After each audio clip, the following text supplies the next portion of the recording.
Kira-kira satu hari Minggu Bapak dan Ibu butuh dana berapa sih untuk datang gereja? Pada waktu itu Pak, kami butuh kira-kira 25.000. Waktu saya dengar tuh, aduh, biasanya habis ibadah, teman-teman tuh, ayo traktir makan. Habis sekian ratus ribu, habis 700.000, hanya untuk makan saja. Lalu saya mulai sekarang hari Minggu nggak ada acara traktir-traktiran. Itu uang yang traktir itu ngumpul kasih orang. Karena kamu hanya habiskan pada makanan, tapi banyak orang susah sekali hanya mau datang menyembah Tuhan, saya susah. Dari lain kali siapa mau traktir, batal traktirnya, kumpul.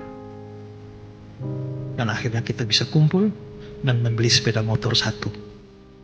Sehingga dia bisa datang pakai untuk beribadah. Nah, itu kenapa? Belas kasihan.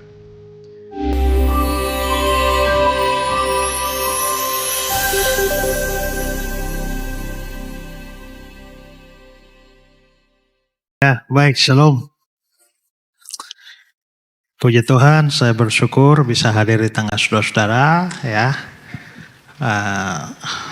Hampir 2 minggu ini di Pak Lukas di Pila dan hari ini di sini ya.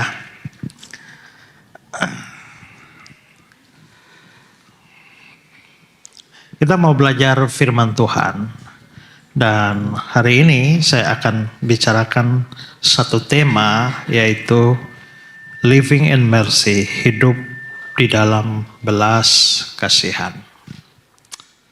Mari kita tundukkan kepala.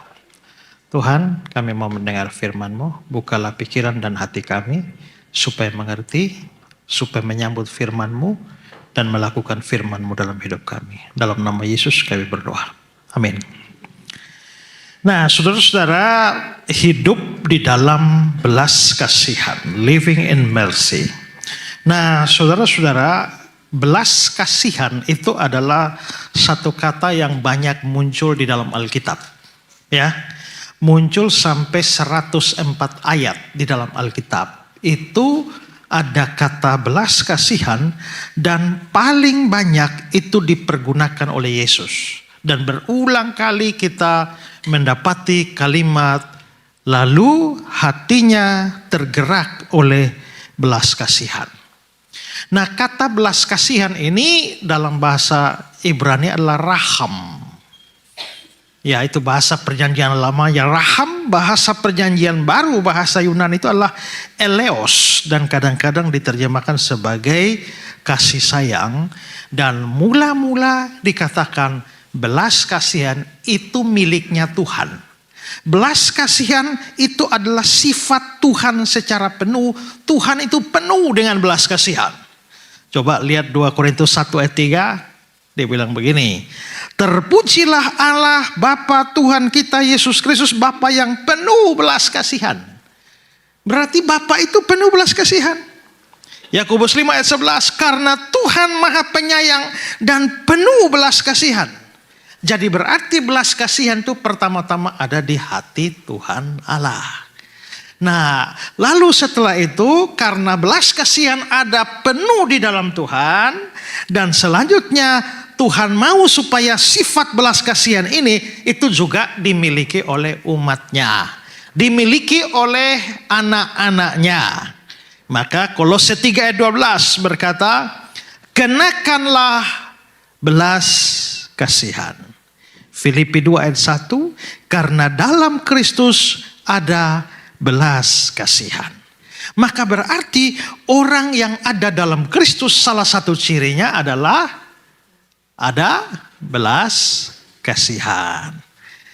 Kalau di dalam diri kita ada Kristus, maka sifat Kristus yaitu belas kasihan itu juga akan ada di dalam diri kita. Karena itu dalam hidup berjemaat, dalam hidup sebagai orang Kristen, belas kasihan itu penting kita miliki dan praktekkan. Nah, saya mau bahas beberapa hal terkait dengan belas kasihan ini. Pertama, mari kita bisa melihat wujud belas kasihan itu apa sebenarnya. Pertama adalah bahwa belas kasihan itu harus diwujudkan melalui pengampunan terhadap sesama. Kalau kita belajar soal belas kasihan di Alkitab, maka kata belas kasihan itu dihubungkan dengan pengampunan. Saya berikan satu komentar dari seorang penafsir Alkitab, namanya Tremper Longman-Tree. Dia bilang begini, jika seorang menunjukkan belas kasihan, mereka memilih mengampuni atau berbaik hati kepada seseorang yang atasnya mereka punya kuasa untuk menyakiti atau menghukum. Saudara misalnya punya pembantu, kalau dia curi uang saudara, saudara punya hak untuk menghukum dia. Saudara punya kuasa untuk menghukum dia, tapi saudara tidak mau pakai kuasa menghukum itu, malah sebaiknya saudara memilih untuk berbaik hati pada dia dan mengampuni dia. Itu namanya belas kasihan. Nah sekarang coba perhatikan Ibrani 8 ayat 12. Dia bilang, sebab aku akan menaruh belas kasihan terhadap kesalahan mereka dan tidak lagi mengingat dosa-dosa mereka. Jadi kalau Tuhan menaruh belas kasihan pada seseorang, bahkan dikatakan dia tidak mengingat dosa-dosa mereka. Ini bukan berarti Tuhan pikun. Bukan berarti Tuhan lupa ingatan. Maksudnya tidak lagi, bukan tidak bisa mengingat, tapi tidak lagi mengungkit itu. Makanya ada orang pernah bilang begini, waktu kita datang pada Tuhan, Tuhan ampuni dosa saya, Tuhan ampuni dosa saya. Maka Tuhan terima dosa kita, Tuhan isi di karung. Habis itu Tuhan muat di perahu sampan, Tuhan pergi ke tengah laut, lalu Tuhan buang dosa-dosamu sampai ke dalam tubir laut. Sebelum Tuhan pulang, Tuhan kasih spanduk, dilarang memancing di sini. Artinya kalau Tuhan sudah mengampuni, dia nggak mau itu diungkit-ungkit lagi. Maka itulah belas kasihan Tuhan berkaitan dengan mengampuni orang bersalah, mengampuni orang berdosa. Saudara, di dalam Injil Lukas ada cerita tentang anak yang hilang, bukan? Nah, anak yang hilang itu dia ngambil harta bapaknya, dia pergi berfoya-foya dan akhirnya hidup di dalam kejahatan sampai semua hartanya habis, sampai dia mau makan makanan babi pun tidak bisa, dan akhirnya dia ambil keputusan pulang kembali ke rumah bapaknya. Lalu apa yang dilakukan bapaknya? Lukas 15:20. Maka bangkitlah ia dan pergi kepada bapaknya. Ketika dia masih jauh, ayahnya telah melihatnya. Lalu tergeraklah hatinya oleh belas kasihan. Begitu hatinya tergerak oleh belas kasihan, ayahnya itu berlari mendapatkan dia, lalu merangkul dan mencium dia. Ternyata sang ayah ini berlari mendapatkan dia dan menciumnya. Dengan kata lain, sang ayah mengampuni dia. Tetapi pertama-tama dikatakan tergeraklah hatinya oleh belas kasihan. Jadi memang belas kasihan itu berkaitan dengan kerelaan mengampuni. Kerelaan memaafkan orang lain. Kemauan untuk melupakan kesalahan orang lain. Karena itu kalau dikatakan saudara itu hidup dalam belas kasihan, maka saudara harus mau mengampuni orang yang bersalah. Kalau sampai saudara tidak mau mengampuni dan lebih senang memelihara kebencian, lebih senang memelihara sakit hati, lebih senang memelihara dendam, maka itu namanya hidup tanpa belas kasihan. Makanya Paulus bilang Efesus 4 ayat 32, hendaklah kamu ramah seorang terhadap yang lain, penuh kasih mesra dan saling mengampuni. Kita semua itu tidak ada yang luput dari salah. Ya.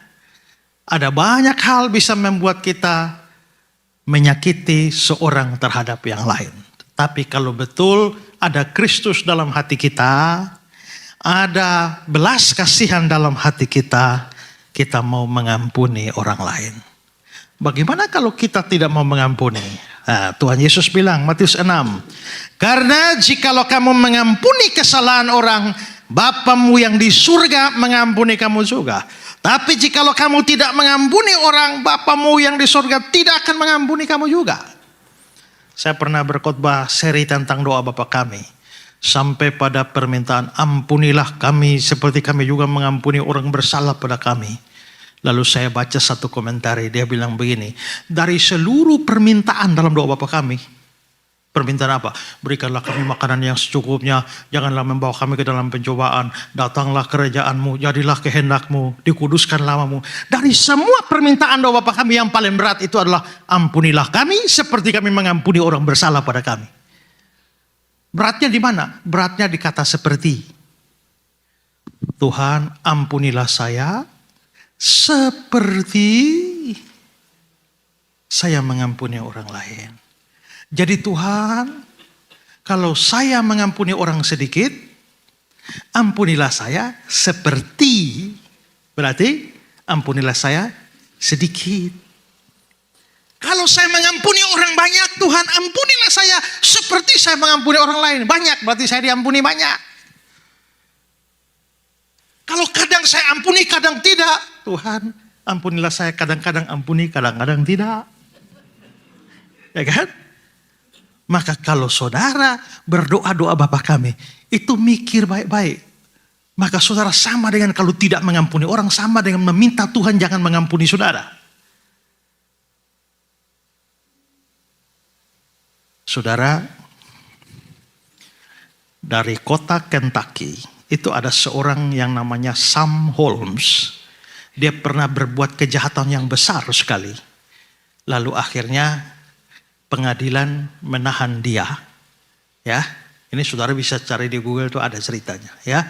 Menahan dia, lalu memberikan hukuman mati kepada dia.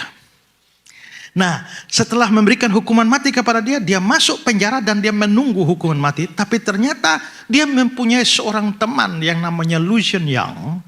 Dan karena Lucien Young itu punya koneksi yang baik dengan hakim dan petinggi-petinggi kota, lalu Lucien Young datang dan berusaha untuk mengubah hukuman matinya itu menjadi seumur hidup saja.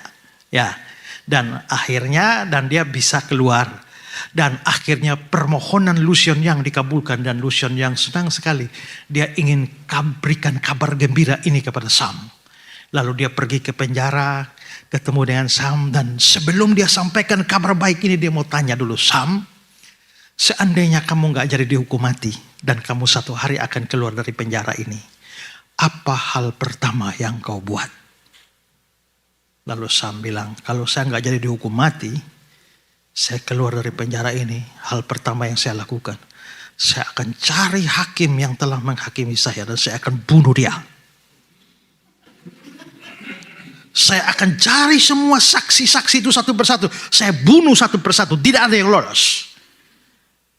Mendengar begitu, Lucien yang sedih, dia tidak jadi menyampaikan kabar baik itu. Dan dia kembali ke Dewan Kota. Saya tarik kembali permintaan saya, hukum mati saja. Dia kehilangan pengampunan karena tidak mau mengampuni. Maka kalau hati kita penuh belas kasihan, kita pasti akan mau mengampuni orang lain. Karena Tuhan sendiri itu memberikan contoh bahwa di atas kayu salib saja dia bilang, ya Bapa ampunilah mereka karena mereka tidak tahu apa yang mereka berbuat. Jangan menyimpan kebencian pada orang lain. Ya, ada seorang pernah berkata begini, menyimpan dendam kepada orang lain sama dengan membakar rumah sendiri demi mengusir seekor tikus.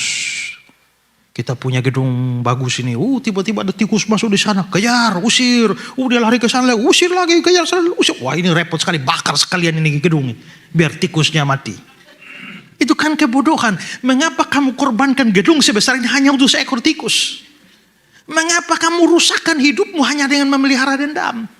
Karena kalau kamu benci dan dendam sama orang, yang paling rugi itu nomor satu tuh dirimu sendiri. Ya, orang lainnya santai-santai saja. Karena itu saudara-saudara, kalau betul Kristus ada dalam hati kita dipenuhi belas kasihan, kita akan belajar mengampuni orang lain. Saudara, saya baca satu kisah ya tentang seorang pria muda. Ini cerita dari Texas. Seorang pria muda bernama Botham Jean, dia lagi duduk sendirian di dalam apartemennya dia. Ini apartemennya dia. Dan saudara-saudara, ada seorang polisi yang namanya Amber Geiger. Dia juga di situ apartemennya itu berdampingan, bukan berdampingan, beberapa, pokoknya di satu tempat yang sama. Dan satu kali si Amber Geiger ini dia polisi. Dia polisi dan dia pulang mungkin mabuk kah atau tidak sadar kah, dia salah jalan menuju apartemennya. Jadi yang dia tuju itu adalah apartemennya Botham Jean ini. Dan begitu dia, Botham Jean tidak menutup pintu, tidak mengunci. Dan begitu dia buka, si polisi ini kaget, loh kok ada orang di apartemen saya. Dia saking kaget langsung dia tembak. Dan begitu dia tembak, dan Botham Jean mati seketika. Baru dia sadar itu bukan apartemennya. Dia salah tempat. Itu apartemennya Jean itu. Dan akhirnya saudara-saudara, Amber Geiger dimajukan untuk diadili di pengadilan Texas. Dan saudara-saudara, pada saat hakim sudah menyatukan hukuman kepada Geiger, lalu keluarga korban diminta untuk berbicara atau dikasih kesempatan berbicara.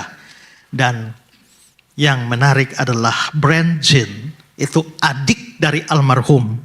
Dia berdiri di pengadilan dan dia melihat polisi wanita itu dan berkata, "Saya tidak ingin Anda masuk penjara. Saya ingin yang terbaik bagi Anda. Dan bagi saya yang terbaik bagi Anda adalah Anda menyerahkan hidupmu pada Kristus." Lalu Brand Jean berkata lagi, "Saya mengampuni Anda. Dan Pak Hakim yang terhormat, izinkan saya memeluk terdakwa." Dan hakim mengizinkannya. Dan Brand Jean pergi dan dia memeluk pembunuh adiknya. Itu menggemparkan karena videonya tersebar. Dan saudara-saudara, ketika dia ditanya, "Kenapa kamu berbuat seperti itu?" Dan dia jawab, "Kebencian tidak akan menyembuhkan luka, tapi pengampunan dapat memulihkan hati." Hal seperti itu hanya bisa dikerjakan oleh orang yang hatinya dipenuhi oleh belas kasihan. Sekarang saya tanya, apakah di antara saudara-saudara masih ada kebencian pada orang lain? Ada yang belum mengampuni orang lain? Saudara tahu siapakah orang yang paling sukar diampuni? Orang paling sukar diampuni itu adalah orang yang paling dicintai. Ya, orang yang paling dekat. Saudara, kalau saya pergi ke pasar, sampai di sana konflik dengan orang di pasar, lalu dia maki saya, "Babi kau."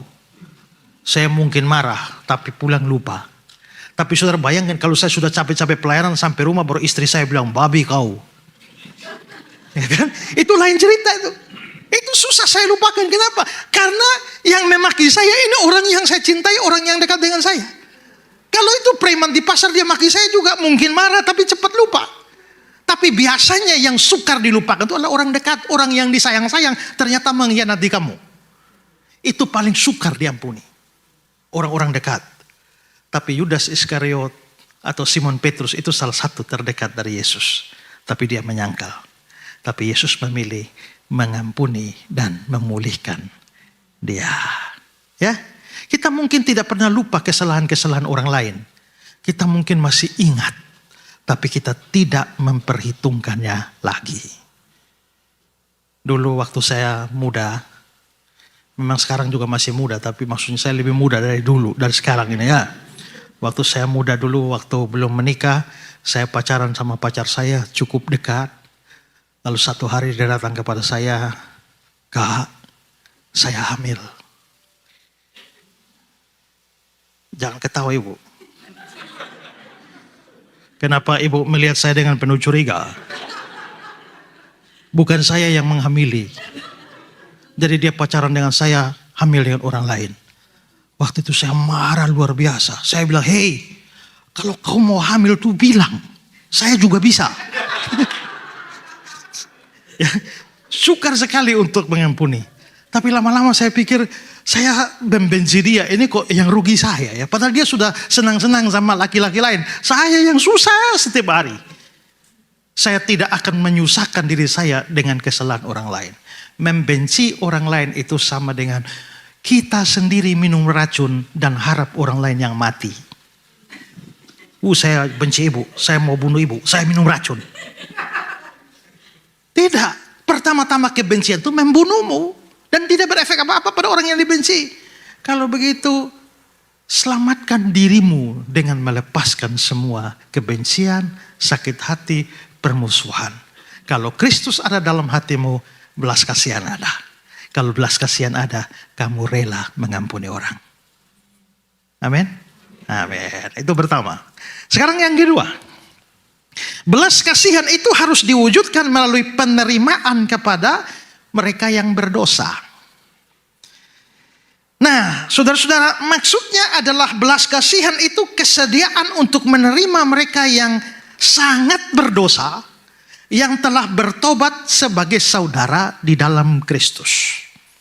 Nah, pengertian ini terlihat dari kisah Tuhan Yesus memanggil Matius untuk menjadi muridnya. Nah, pada waktu Tuhan Yesus memanggil Matius sebagai muridnya, lalu setelah itu, Matius itu kan pemungut cukai. Sebelum dia ikut Yesus, dia undang teman-temannya sesama pemungut cukai semua makan bersama Yesus di rumahnya. Pada waktu Yesus makan dengan para pemungut cukai ini, ternyata orang-orang Farisi tidak terima. Lalu mereka mulai kritik. Matius 9 ayat 11. Pada waktu orang Farisi melihat hal itu, berkatalah mereka kepada murid-murid Yesus, mengapa gurumu makan bersama-sama dengan pemungut cukai dan orang berdosa? Jadi menurut mereka harusnya Yesus gak perlu makan sama itu orang-orang berdosa seperti itu. Orang berdosa harusnya dijauhi. Dan itu bukan terjadi pada kasus Matius saja.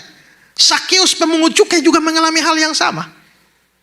Orang Yahudi tidak suka, orang-orang Farisi, ahli Taurat tidak suka kalau Yesus bergaul dengan orang berdosa.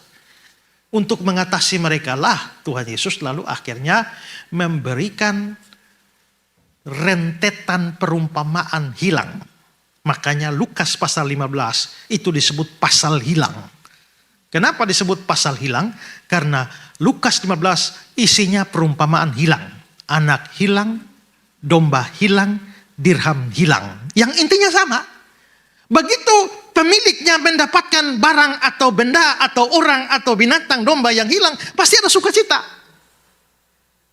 Harusnya adalah orang berdosa kalau bertobat tuh kamu sukacita. Seperti si bapak yang kehilangan anaknya, begitu dapat kembali dia sukacita, bikin pesta. Itu gembala yang kehilangan domba yang satu, dia tinggalkan semua, dia cari satu itu, dapat sukacita. Demikianlah ada sukacita di surga kalau ada satu orang bertobat. Tapi rupanya ada orang-orang yang so suci seperti ahli Taurat, orang Farisi ini yang merasa kita terlalu suci, karena itu jangan terima, jangan bergaul, jangan makan dengan orang berdosa. Ya, salah satu orang paling dibenci oleh orang Yahudi pada zaman itu adalah pemungut cukai. Kenapa mereka benci pemungut cukai? Begini, waktu itu Israel kan dijajah oleh Roma. Ya, makanya saudara lihat ada Raja Herodes. Raja Herodes itu bukan orang Israel. Raja Herodes itu bapaknya orang Edom dari Idumea, keturunannya Esau. Israel kan keturunannya Yakub. Mamanya Herodes itu orang Arab Nabatea dari Yordania, namanya Kipros. Bapak orang Edom, mama orang Arab, bagaimana bisa jadi Raja Israel? Nah, itu karena dia berurusan politik dengan politik Roma, karena mengenal dekat dengan penguasa Roma waktu itu, yaitu Marcus Antonius, kekasihnya Cleopatra, Ratu Mesir itu. Kan? Nah, nanti setelah itu terjadilah perang antara Octavianus lawan Marcus Antonius di Roma, perebutan kekuasaan setelah Julius Caesar mati.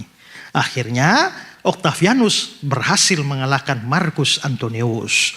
Octavianus bikin perubahan besar. Dan karena Octavianus dianggap maju, orang Roma percaya dia keturunan dewa.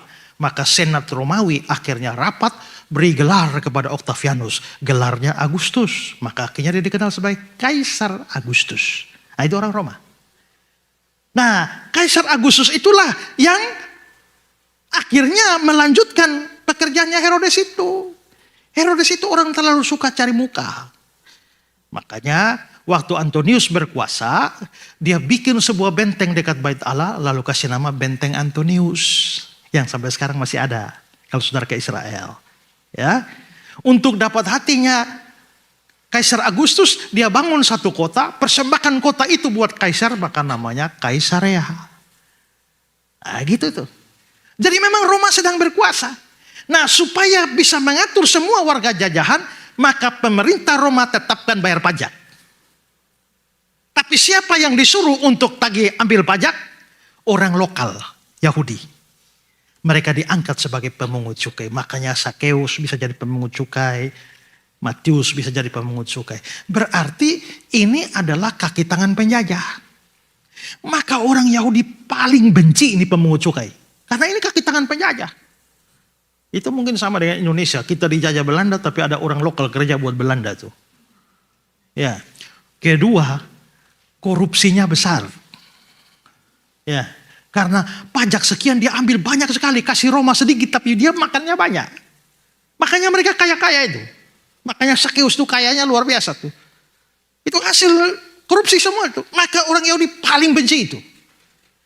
Apalagi bagi orang Yahudi dilarang bayar pajak buat kaisar. Uang tuh harus masuk Bait Allah. Jangan kasih kaisar. Itulah sebabnya Tuhan Yesus pernah ditanya ya. Boleh bayar pajak pada kaisar? Karena kalau Yesus bilang tidak boleh, maka Romawi akan tangkap Yesus. Dianggap pemberontak negara. Tapi kalau Yesus bilang boleh, kalau begitu, menurut orang Yahudi pajak harus hanya diberikan kepada Allah. Di Bait Allah, jangan kasih ke manusia. Maka mereka jepit Yesus dengan mau bilang, bayar masalah, tidak bayar masalah. Tapi Yesus bilang, coba kasih koin kepada siapa? Kaisar. Berilah kepada Kaisar apa yang wajib diberi pada Kaisar.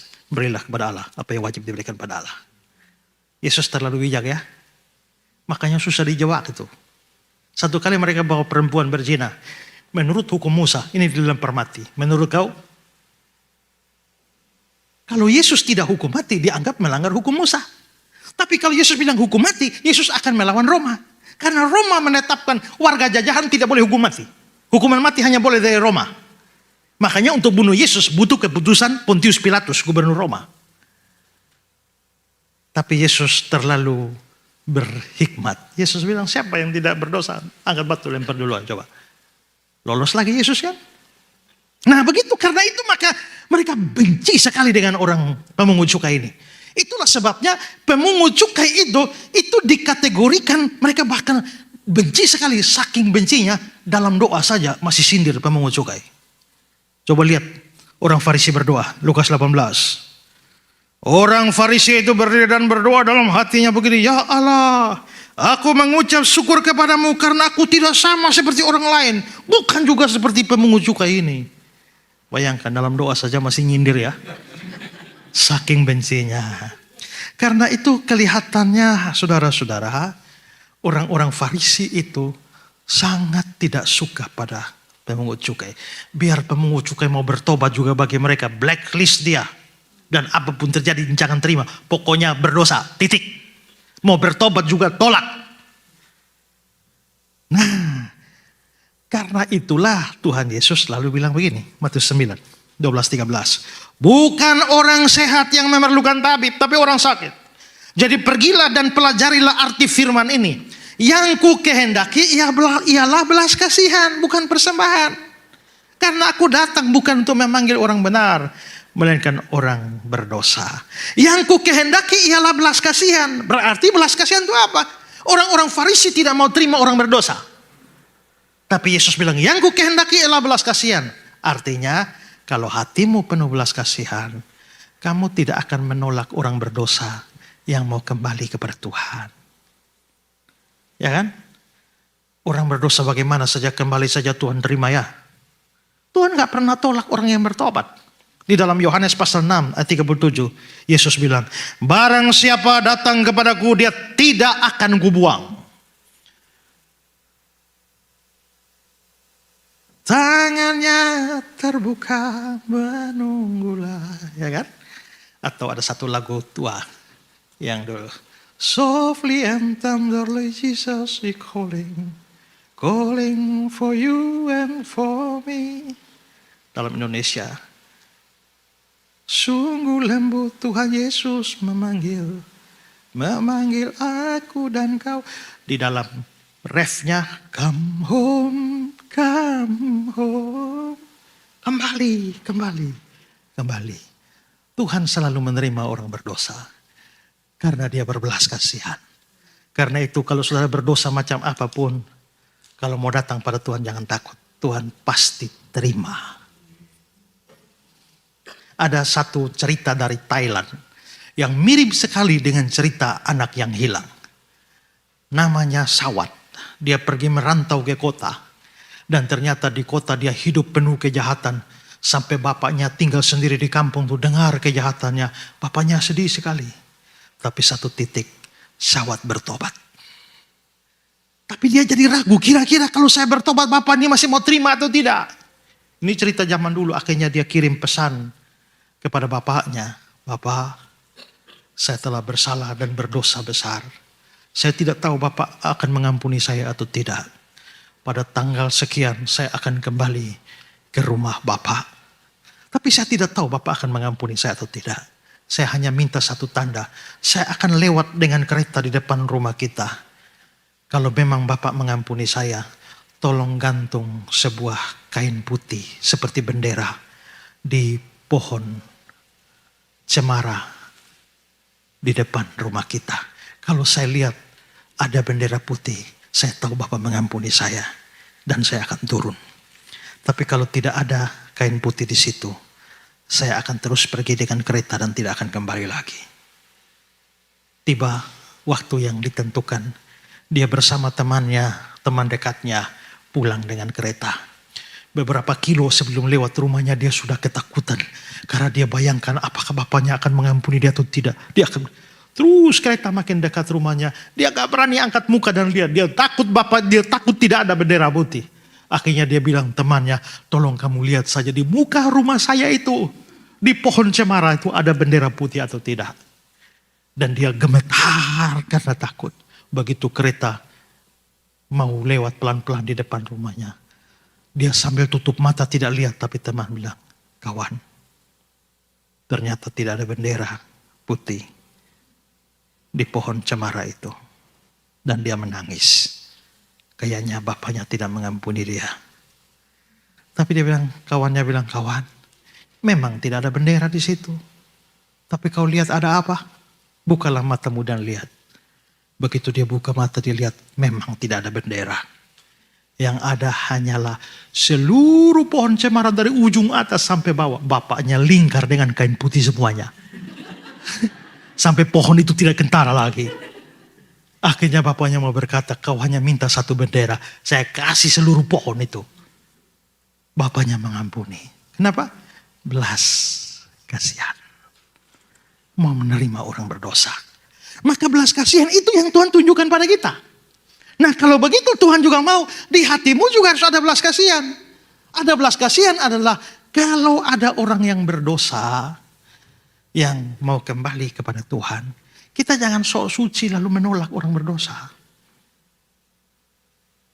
Ya, kalau Tuhan saja mau terima mereka, kenapa kita sok suci dan tidak mau menerimanya? Dan kesempatan yang diberikan untuk orang berdosa untuk berubah kadang mempengaruhi kerajaan Allah. Saudara, dulu saya punya satu teman SD di kampung. Saya dari kampung, tahun SD. Lalu beberapa tahun kemudian saya ketemu dia di kota. Lalu saya memberitakan Injil pada dia, tuntun dia terima Yesus. Nah dia tidak punya keluarga di kota dan tinggal dengan orang yang tidak ada hubungan saudara. Lalu sejak dia percaya Yesus, dia ikut saya melayani. Ikut persekutuan. Satu kali dia pulang persekutuan, seluruh pakaiannya sudah dilempar keluar dari rumah orang itu. Orang itu tidak mau, dia suka ikut-ikut persekutuan. Akhirnya dia terpaksa keluar, tidak tahu tinggal di mana. Saya lalu ngomong sama orang tua saya, bisakah tampung dia? Akhirnya orang tua saya setuju, sehingga akhirnya dia tinggal di rumah kami. Sampai saya tamat SMA, dia tamat SMA. Lalu dia bilang pada saya, dia panggil saya Pak. Walaupun kita seumuran, dia bilang, Pak, saya mau jadi pendeta. Saya mau masuk sekolah teologi. Akhirnya saya urus dia masuk sekolah teologi di Kupang. Sementara saya sendiri berangkat sekolah teologi di Malang. Ya, dan 1, 2, 3, 4 tahun kayaknya sudah hampir selesai. Begitu saya pulang ke Kupang, ada orang kasih tahu saya, dia lagi jual koran dan jual ikan di pasar. Singkat cerita, adakan pertemuan dengan saya. Dia mengatakan dia sudah dipecat dari sekolah teologi. Kenapa? Gini, waktu sampai susun skripsi, dia menyusun skripsi mau meneliti tentang pekerjaan kuasa-kuasa gelap, okultisme. Bagaimana caranya kuasa gelap dan dukun-dukun itu bekerja? Bagaimana caranya santet orang? Bagaimana cara ini gitu? Dan saudara tahu pada waktu itu tahun-tahun begitu tuh di timur sana tuh NTT sana itu kuasa gelapnya hebat-hebat tuh. Orang-orang pada terbang itu. Apalagi di Alor sana tuh, ya. Orang datang hadiri KKR saja terbang baru ikut KKR. Ya, saking kuasa gelapnya banyak. Nah, teman saya ini meneliti, dia pergi sampai ketemu dukun A, dukun B, sampai seluruh persyaratan dari dukun dia ikut, termasuk telanjang bulat di tengah hutan pada waktu bulan purnama dengan mantra-mantra segala macam. Akhirnya dia terima semua. Sampai dia belajar bagaimana berkomunikasi dengan kuntilanak. Jadi nanti ada pohon pisang di sini dan pohon pisang di sini ditaruh benang, lalu apa segala macam mantra-mantranya. Nanti pada jam-jam tertentu kuntilanaknya datang seperti bunyi burung. Maka dia ada acara persekutuan doa di kampus, tiba-tiba ada bunyi, kuntilanaknya datang, dia lari kasih tinggal persekutuan untuk berkomunikasi dengan kuntilanak. Lama-lama gejalanya itu diamati oleh teman-teman dan dosen. Kok ini ada calon hamba Tuhan mahasiswa teologi, kenapa bisa berhubungan dengan kuntilanak? Ini manusia tidak beres ini. Pecat. Akhirnya dia dipecat. Saya bilang, ya kamu salah lah. Masa mau meneliti dukun sampai jadi dukun itu loh ya. Itu sama seperti orang mau bikin penelitian untuk tentang pelacur malah jadi pelacur itu. Akhirnya saya tuntun dia, mari berdoa, minta ampun dosa pada Tuhan. Setelah minta ampun dosa pada Tuhan, ini kan sudah tinggal skripsi saja. Saya akhirnya mikir lagi bagaimana caranya menyelamatkan dia. Nah, beberapa tahun sebelumnya saya pernah tolong satu orang juga. Dari kasus tertentu. Saya tolong dia dari sekolah teologi ke Kupang, saya pindahkan di sekolah teologi di Malang dan jadi dosen di sana. Lalu sekarang saya telepon teman itu, ini ada teman kita satu punya masalah begini-begini. Tolong kau urus dia, terima kembali di sekolah teologiamu. Dia bilang, aduh tidak bisa Pak. Tidak bisa, bagaimana dulu saya tolong kau bisa kok. Sekarang kau tolong dia. Akhirnya dia ditolong. Akhirnya dia masuk sekolah teologi di sana dan selesai di sana. Habis selesai dia pergi ke pedalaman Kalimantan Barat dan dia mulai menginjil di sana dan dia sudah mendirikan 17 gereja. Dalam sebuah pelayanan saya sempat ketemu dia. Saudara lihat foto ini? Dia mau bangun gereja, lalu dia taruh spanduk, menyeberanglah kemari dan tolonglah kami. Ya, karena dia lagi bangun 17 gereja. Waktu saya lihat itu saya kaget. Dulu orang lain buang dia, seandainya saya juga turut membuangnya. 17 gereja ini belum tentu ada hari ini. Kemarin terakhir saya ketemu dia dan dia bilang, Pak, saya dicalonkan menjadi ketua sinode gereja Gema Injil. Kalau jadi berarti dia jadi ketua sinode. Ya, bayangkan kalau itu terjadi. Seandainya saya tidak tolong dia dan tidak terima dia waktu itu. Seorang penting dalam kerajaan Allah tidak pernah lahir. Kalau begitu, orang berdosa yang berbalik kepada Tuhan. Kita harus punya keleluasaan hati. Karena mereka mungkin jatuh. Tapi ada titik di mana Tuhan memulihkan mereka. Tuhan pakai mereka demi kerajaan Allah. Itu namanya belas kasihan. Karena itu jangan merasa sok suci. Yakobus 5:19-20. Saudara-saudaraku, jika ada di antara kamu yang menyimpang dari kebenaran Dan ada seorang yang membuat dia berbalik. Ketahuilah, barang siapa membuat orang berdosa berbalik dari jalannya yang sesat, dia akan menyelamatkan jiwa orang itu dari maut dan menutupi banyak dosa. Amin. Yang ketiga, terakhir. Belas kasihan harus diwujudkan melalui pertolongan dan bantuan kepada mereka yang menderita. Nah, kalau kita meneliti ayat-ayat tentang belas kasihan, kita akan jumpai ada banyak ayat yang menunjukkan hubungan antara sifat belas kasihan dengan peduli orang lain, mau tolong orang lain, mau bantu orang lain yang menderita. Coba kita lihat contoh. 2 Korintus 1:3-4. Terpujilah Allah Bapa Tuhan kita Yesus Kristus, Bapa yang penuh belas kasihan. Nah, Bapa itu penuh belas kasihan. Tapi gara-gara penuh belas kasihan itu Bapa itu menjadi sumber segala penghiburan yang menghibur kami dalam segala penderitaan kami. Kami menderita. Tapi karena Allah penuh belas kasihan, Allah menghibur kami. Maka belas kasihan itu adalah menghibur orang yang menderita. Matius 14 ayat 14. Ketika Yesus mendarat, dia melihat orang banyak yang besar jumlahnya. Maka tergeraklah hatinya oleh belas kasihan pada mereka. Dia menyembuhkan mereka yang sakit. Banyak orang sakit. Begitu hati berbelas kasihan, sembuhkan yang sakit. Matius 15:32. Lalu Yesus memanggil murid-muridnya dan berkata, hatiku tergerak oleh belas kasihan pada orang banyak. Sudah 3 hari mereka mengikuti aku, mereka tidak punya makan. Aku tidak mau menyuruh mereka pulang dengan lapar, nanti mereka pingsan di jalan. Karena hatinya tergerak oleh belas kasihan, dia mau kasih makan orang lapar. Ya, Lukas 7:13. Dan ketika Tuhan melihat janda itu, janda di Nain, tergeraklah hatinya oleh belas kasihan, lalu dia berkata, ibu jangan menangis. Kalau begitu, belas kasihan dari Tuhan menghibur orang menderita, menyembuhkan orang sakit, kasih makan orang lapar, dan hibur yang lagi sedih, yang lagi menangis. Kalau begitu belas kasihan itu berkaitan dengan sikap kita di dalam menolong orang lain yang susah, menderita, sengsara. Ya. Di dalam satu dictionary, Bible Dictionary, namanya Thayer Greek Definition, dia bilang begini.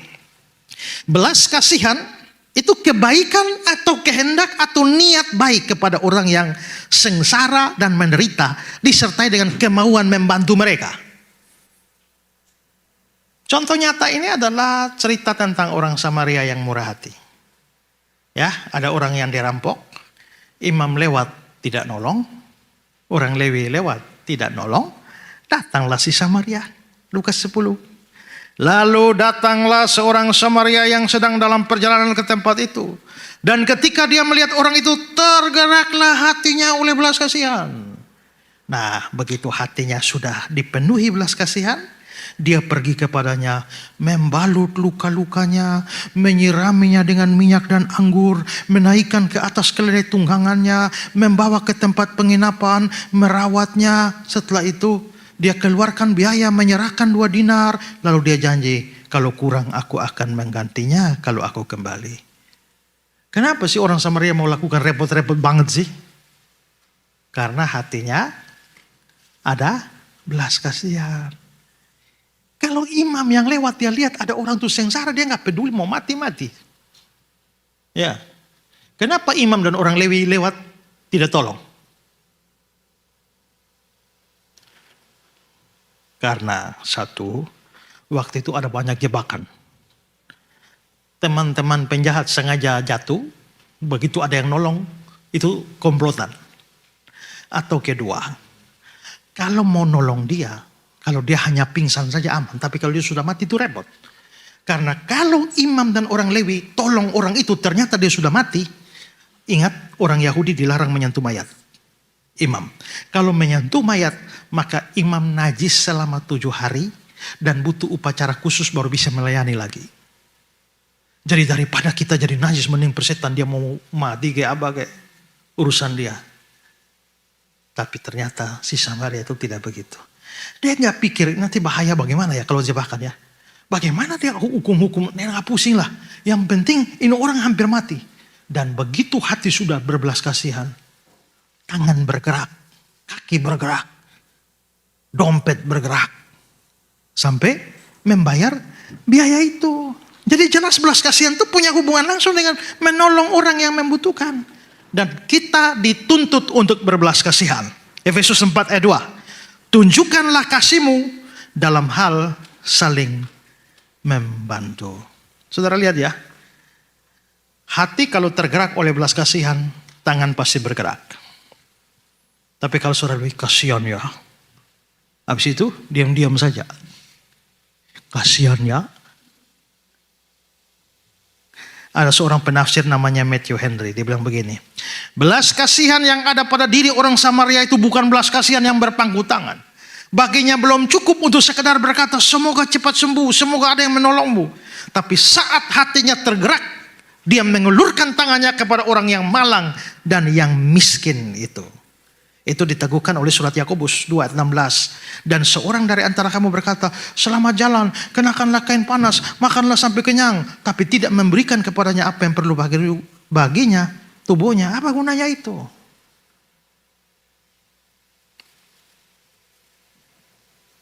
Di dalam bukunya John Stott, Isu-isu Global, dia cerita tentang ada seorang janda yang miskin sekali. Lapar, sakit. Pada waktu dia tidak punya makan, dia ketemu pendeta. Pendeta, saya tidak punya makanan. Pendeta bilang, baik. Nanti kami diskusikan dengan majelis gereja dulu ya. Oke. Berapa saat juga makanan tidak datang, dia sakit lagi. Pendeta sakit. Oke, nanti kami dukung dalam doa. Pendeta, rumah kebocoran. Ibu tenang ya. Memang di sini menderita, nanti di surga nanti kita dapat rumah yang lebih baik ya. Terus begitu, tidak ada action apa-apa. Sampai akhirnya janda itu satu hari bikin surat buat pendeta. Suratnya bagaimana? Nah, ini coba lihat suratnya itu. Dia bilang begini. Aku kelaparan dan Anda membentuk kelompok diskusi untuk membicarakan kelaparanku. Aku terpenjara dan Anda menyelinap ke kapel dan berdoa untuk kebebasanku. Aku telanjang dan Anda mempertanyakan dalam hati kelayakan penampilanku. Aku sakit dan Anda berlutut mengucap syukur untuk kesehatan Anda. Aku tidak punya tempat berteduh dan Anda berkhotbah kepadaku tentang kasih Allah sebagai tempat berteduh spiritual. Aku kesepian dan Anda meninggalkanku untuk berdoa bagiku. Anda kelihatan begitu suci, begitu dekat dengan Allah. Tapi aku tetap amat lapar, amat dingin, dan amat kesepian. Nah, orang susah ini banyak di antara kita kan. Orang-orang sengsara banyak di antara kita. Apakah kita mendiamkannya? Kalau hati berbelas kasihan, kita pasti akan berusaha semaksimal mungkin menolong mereka. Terakhir, ini sudah betul-betul terakhir Pak Yongki. Ya. Saya punya jemaat suami istri. Rajin sekali datang kebaktian. Rumahnya agak jauh. Tapi selalu datang. Berdua suami istri. Satu ketika dua-duanya hilang. Lama gak pernah muncul. Tiba-tiba suami datang tanpa istri. Minggu berikut istri datang tanpa suami. Bolak-balik begitu. Tiba-tiba suami sudah tidak pernah datang lagi. Hanya istri yang datang tiap minggu. Akhirnya saya berkunjung ke rumah mereka dan nanya-nanya. Kenapa begitu? Pak, dulu kami masih kerja, ada penghasilan cukup. Bisa biaya transport 2 orang ke gereja bisa. Tapi ternyata suami di PHK. Sehingga duitnya kurang. Sehingga tidak bisa untuk datang berdua. Sehingga akhirnya mereka bagi tugas. Ini minggu suami yang datang, minggu depan istri. Gantian. Tapi karena yang satu tidak datang, yang datang itu harus dengar firman Tuhan baik-baik. Misalnya suami datang, suami dengar firman Tuhan yang saya khotbahkan, Pulang baru dia cerita istri. Tadi Pak Pendeta khotbahnya begini. Minggu depan giliran istri yang datang gereja lagi. Dia harus dengar saya khotbah baik-baik. Pulang dia jelaskan suaminya gini-gini. Nah terus saya bilang, terus kenapa belakangan hanya ibu saja yang datang, bapak menghilang? Karena begini Pak, kalau saya istri yang datang, saya bisa dengar khotbah nangkap. Pulang saya jelaskan dia ngerti Pak. Tapi kalau dia yang datang Pak, ya, pulang dia lupa semua Pak. Sudah nggak jelas lagi, akhirnya dia nggak tahu apa-apa, saya juga nggak tahu apa-apa. Jadi mending saya saja datang supaya kita dua bisa dapat. Kalau dia datang kita dua nggak dapat. Karena berapa sih untuk datang gereja? Pada waktu itu Pak, kami butuh kira-kira 25.000. Waktu saya dengar itu, biasanya habis ibadah, teman-teman tuh, ayo traktir makan, habis sekian ratus ribu, habis 700.000, hanya untuk makan saja. Lalu saya mulai sekarang hari Minggu nggak ada acara traktiran. Itu uang yang traktir itu ngumpul kasih orang. Karena kamu hanya habiskan pada makanan, tapi banyak orang susah sekali hanya mau datang menyembah Tuhan, saya susah. Jadi lain kali siapa mau traktir, batal traktirnya, kumpul. Dan akhirnya kita bisa kumpul dan membeli sepeda motor 1. Sehingga dia bisa datang pakai untuk beribadah. Nah itu kenapa? Belas kasihan. Saudara nggak peduli, itu namanya nggak ada belas kasihan. Kalau begitu, belas kasihan itu membuat kita mau mengampuni orang, membuat kita mau menerima kembali orang berdosa, dan membuat kita mau tolong orang susah. Adakah belas kasihan di hati saudara? Yuk, tangan semua angkat begini. Ikut saya ya. 1. Ikut, 1. Saya mau mengampuni orang yang bersalah pada saya. 2. Saya mau menerima orang berdosa yang bertobat. 3. Saya mau peduli dan bantu orang-orang susah.